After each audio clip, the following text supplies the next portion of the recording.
Well, we often hear terms like tech addiction and doom scrolling, where we can't seem to put the phone down, as guilty as anyone else. Some of us try to trick ourselves into less screen time. One person, along with his brother, wants to help curb your addiction in a fun and rewarding way with his app, BePresent.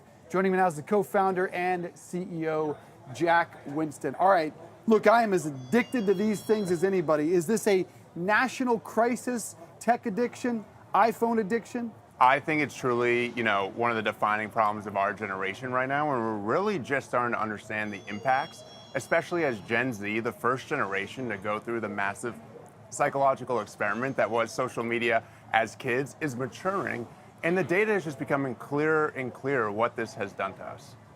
What has it done to us? It's done multitudes of things. It's created the largest mental health crisis in history. I think suicides, anxiety, depression is up 3 times since 2010, right since the beginning of the launch of the iPhone and the mobile growth explosion that happened with social media. Yeah, there's no science necessarily supporting that it's social media, but it happened at the same time they were created. What led you to this path? Were you one of the addicted? Yeah, I started the company with my brother Charles. We were the first generation to really grow up with smartphones, and us and literally all of our friends struggle with this problem every day. And today, billions of people struggle with phone addiction, and it has massive widespread economic and health consequences. And most people were already trying to solve it, but we really can't, because our phones have been made intentionally addictive using powerful psychological techniques. And really, that's why we built BePresent, where our key insight is what we're doing is we're fighting fire with fire using those same psychological techniques that social media companies use to keep us addicted, but instead to enforce healthy behaviors, to create a healthy, intentional relationship with technologies that we can use it for good, not bad. I want to get to that in a minute. You mentioned economic implications. Yeah. What are they? So, talking with anyone from my generation, we literally can't focus on a single task for more than a minute at a time. I think the average person looks at their phone every 1 to 2 minutes, and there's huge productivity costs from network switching, not to mention the time lost. I think the average person spends around 5 hours per day on their phone, a lot of that unproductive. And just talking to our users, what we're hearing, we talked to a user the other day, they were worried about losing their job because they work remotely, no one's there to keep them accountable, and they're just addicted to TikTok all day, scrolling instead of actually doing their job.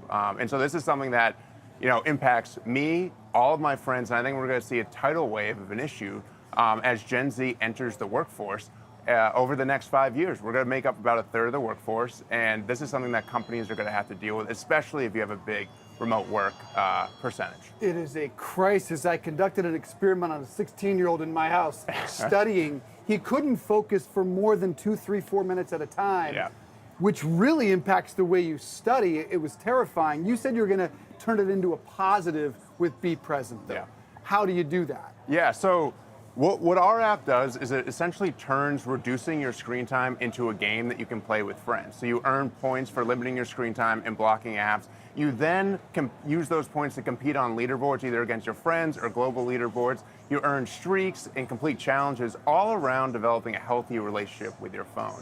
What this does is it actually creates a constant awareness in the back of your mind whenever you're using your phone, so that it replaces the dopamine hit you used to get from scrolling with dopamine for staying off your phone. Kind of like a nicotine patch for smoking, but for scrolling. Can you cherry pick the certain apps? Because like for myself, I don't want to count ways if I'm using directions or if I'm listening to a podcast. That I actually find productive time versus some of the unproductive. Yes, we allow customization within the apps, within our app, specifically with things that are productive for people. You referenced this earlier, but how do the stats suggest this is playing into our current mental health crisis? Yeah, the research, if anyone is familiar with Jonathan Haidt, is becoming pretty clear that it's having a causal impact. Obviously, nothing is 100% certain at this point, but as a personal experience anecdote, when I developed a healthy relationship with my phone, it was the single most transformational experience of my life. My anxiety started to melt away. My mental clarity increased tenfold. My social connections deepened. And it proved to me that this is really the defining problem of my generation, not just because of the time that we spend on our phone, but my generation grew up not being able to be alone with our own thoughts. And we're literally, any free moment we have, any free moment that we're, waiting in line at Starbucks or in an Uber or talking with a friend, we're trying to escape into our devices. We are not able to be alone with our own thoughts. We're not able to communicate face to face as well either. Are there other generations? Obviously Gen Z grew up with social media, but are there other generations that show similar addiction? Definitely. I mean, this impacts almost everyone every single day. Gen Z has a special relationship with this problem because they got it in adolescence. But my mom has an issue as well, and so do a lot of older people. Oh yeah, I've seen my parents that are in their 70s every bit as guilty now. It might be on a laptop in some case, but no real difference. Yeah. All right, how do companies help here? Should they begin, helping their employees, maybe banning smartphones? What can they do? I really don't think banning is the right approach, but in general, the same way companies focus on mental health, physical health, helping employees live happy and healthy lives, they really need to start focusing on digital wellness. I think we're at the beginning of an inflection point, the creation of an entire new category of health and wellness, digital wellness, and this is something companies really need to focus on, especially if they expect to have a large percentage of their workforce being remote and Gen Z. Okay, I want to get a little bit more on kind of the reward aspect of your app and how I can feel better staying off my phone. Yeah.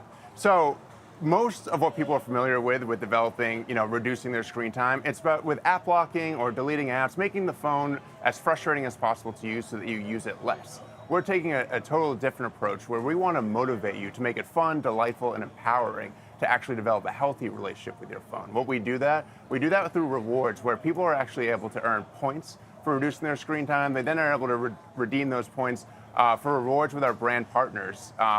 Discounted therapy at BetterHelp or discounted fitness at ClassPass to actually motivate them to achieve goals rather than just feeling frustrated by their phone. So they can use their phone how they want to use it instead of letting it control their life. How about coffee? Is there a coffee reward on there? Because that's the other addiction I'm trying to curb here. Yeah, not yet. I don't know if we want to replace it with another addiction right now, but we'll look into that. All right, how about the loss of productivity in the workplace? Is there stats backing that up? If you look at any study around the cost of network switching, which is when you're focusing on one task, then switching to another task, and it can decrease productivity significantly. And the amount of times that people do that every single day is incredible, especially when they're working remotely and they have their phone right there. They're switching about once every 1 to 2 minutes. And some experts have estimated through back of the envelope math that it's probably costing our economy over $1 trillion in GDP. Is it baby steps? I mean, should you just try to reduce it a little bit at a time or make a dramatic? Everyone is different, but we found for our users, the thing that really helps them is setting achievable goals to start. It's like dieting. If you are eating McDonald's every single day, you don't want to just immediately go vegan. It's about doing taking incremental steps.